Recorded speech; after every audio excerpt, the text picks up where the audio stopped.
All right, we are now being joined by Phil Davis. We'll begin with a few questions from the media. Darnell, your line is now live. Hi, Phil. This is Darnell Praval with MMA Island. Out of the competitors in this competition, who do you feel would be your toughest test? My toughest test, honestly, it's sort of cliche, but I want to say Nemkov. I think he's a champion for the reason. He's a tough cat, and he's the guy to beat. He is the guy to beat, the champion. I want to have the light heavyweight belt, and after that, then clean up the rest of the tournament. And one more question, Phil. How has the stock market been treating you ever since your last interview? Funny you should ask. I was just upstairs looking at it. It's just been big. I was probably over invested in big tech, and obviously, I actually got my money out before it went crazy downward. So now I'm actually looking into some other things to invest in. Nate, go ahead. Just going off of that, sir, what other things can you give us some good stonk picks going forward? Yeah. So right now I'm also looking into what exactly Biden's what's his plan he just announced earlier and signed for. It was a $1.9 trillion infrastructure bill. So I'm looking into raw materials and what exactly is going to get done first and soonest, and kind of some small stuff, construction stuff that I might invest in. Construction. Okay, interesting. But back to the fight. On Instagram, you said, I hope you guys are ready. What should the viewers be ready to see on Friday night? That's the thing. I don't know. It's going to be crazy, though. It's going to be crazy. I can promise you that. Right now, I know Nemkov. You know when you get you skate by with a win, and this time he's coming to make a statement that he is the rightful champion, and I am coming to say, no, you're not. And so, it's definitely going to be a very aggressive and exciting fight. Mike? Hey, Phil. So is this the perfect time for you guys to fight? You have the second longest active streak, obviously split decision. Didn't go your way last time. You said he's champion for a reason. Do you feel like everything lined up for this to be the perfect time for you guys to run this back? See, you feel it. That's why you would even ask a question, because you feel it. You know what I'm saying? Yeah. You feel that. You put it out there. I was already thinking it, but you felt it too. So you know it's real. You know what I mean? I felt it. You felt it. It's real.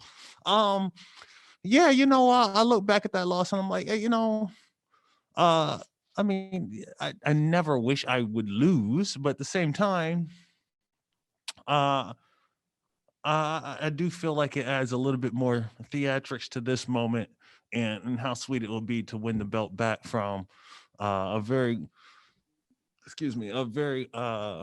close decision, and in such an amazing light heavyweight tournament. Cliche media question is my last one. More important to win this rematch or to get your belt back? It's the same one. It's the same fight. Belt back. And then you can work towards belt back. That's a very emotional, to me, that's an emotional question, and I'm very not emotional about fighting at all. It's a job, and I do it because it's fun. And I'm about being the champion. Thanks, Phil. All right, Dylan. Hey there, Phil. Appreciate you making some time. Yeah, you bet.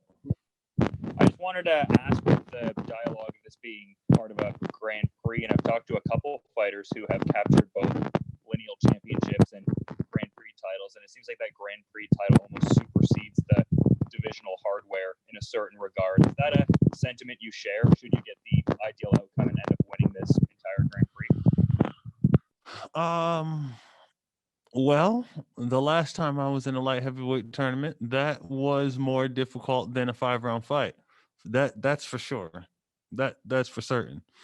So there's that. However, that is not this tournament. This tournament is for sure absolute craziness. So yes, beating Nemkov and winning the belt will be a special thing, a special moment, and I'll be extremely excited. But this tournament is it has too many of the who's, and this will be one to be remembered. Alex? Hi, Phil. So you only fought once in 2020, and the last time you only fought once was in 2011. I just wanted to know if only fighting once had any effect on your mentality, on your just any effect on you at all. I don't, honestly, I don't think so. Luckily for me, I keep myself very active in the gym. I don't think I ever was, my weight was never out of control. I stay fairly close to weight. I don't even check weight. I can look in the mirror and tell where I'm at pretty within a pound or two. So, I manage my weight well. I stay in the gym. I put on just a little bit of muscle, and I'm just constantly cleaning up my technique and build new skills. So I don't feel like I lost anything. I might have actually extended my career just by having less damage, more technique, right? And I just made the most out of 2020, which was a very disappointing year for a lot of people in a lot of different ways. And I feel like I was blessed in the sense that I was able to turn that into a positive for myself. Awesome. Thank you. Yes. All right, Max. Hi, Phil. I'm Max Morales from MMA Pit, and you have this rematch with Nemkov and a chance of potential rematches with Anthony Johnson and Ryan Bader. That's something adding flavor to the Grand Prix, or only the belts in mind for you? And is there some sort of dream final for you? Yeah, all of those matchups are, all of those matchups are freaking awesome. I am definitely motivated to avenge a loss, but in all things, I am just more motivated about winning this tournament, because this is it has some of the who's who of the sport, of the light heavyweight division. And whoever wins this, the fans will go down and say, man, that guy is freaking awesome. You went head to head with all the killers in this division. And given your career with thinking on a victory of these Grand Prix, what would you do with that belt? Would you pursue a double championship, or what would it be in your mind? What would be on my mind? Probably nice little family vacation, trip to Legoland when it reopens. Just simple things. I'm a simple man. As far as fighting goes, I've always been open to anything. Ronald? This is Ronald E. Smith from Getting Real. Phil, how you doing, man? Ready to get real. That's what I'm talking about, man. There you go. And as for yourself, 5 days ago, you posted on your Instagram, you said, don't sleep on me. And I feel that a lot of in your career, people have slept on your name. So in this tournament, what would it mean for you in this tournament to finally let people know who the real Phil Davis is? Man, it's a fun thing just to be able to come in with a little bit of shot value. Once upon a time, I didn't have as many skills in terms of striking, and slowly over the years, I've been adding it into my arsenal. And I don't know that my wrestling and grappling has always been one of those things, like, people know, like, do not let this fool take you down. Don't do it. And so I've been able to use that as leverage to threaten that, and then extend my striking. And now I'm at a place where I can use my striking to set up my takedowns, my grappling, and truthfully use all of it to find the place where my opponents are weakest. And I'm a much more well-rounded fighter than probably most people know. But truthfully, I would much rather have my performance show that than explain it to you. I'd rather just, show you.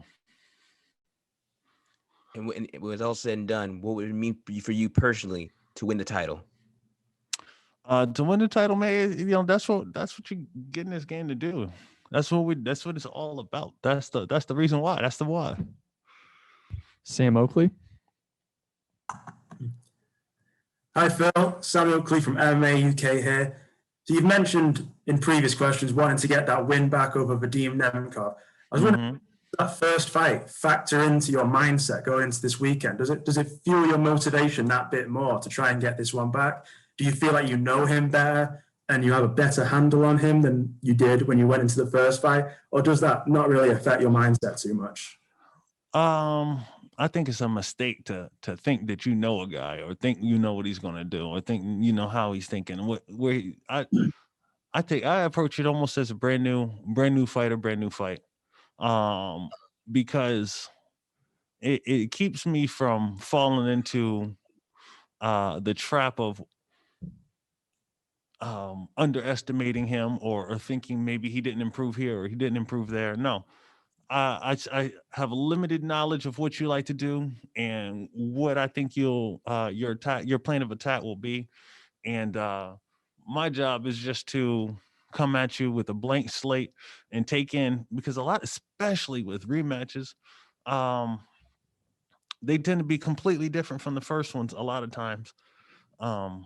Just because guys are kind of doing round 6, so or round 4 of the first fight. And so I want to come in with a complete blank slate. I kind of have an idea what you do, but I'm approaching it brand new. That just allows me to see what's coming at me and make adjustments based on what he's doing and not what I think he's going to do. So I feel like Bellator recently, as well as other promotions, but it's been showcasing that there's a great MMA. It's not just in the UFC. You can find it all over the world, all different promotions. And this tournament with all of the legends, the former champions, the big names, and the newcomers, it's got a lot of eyes on the Bellator.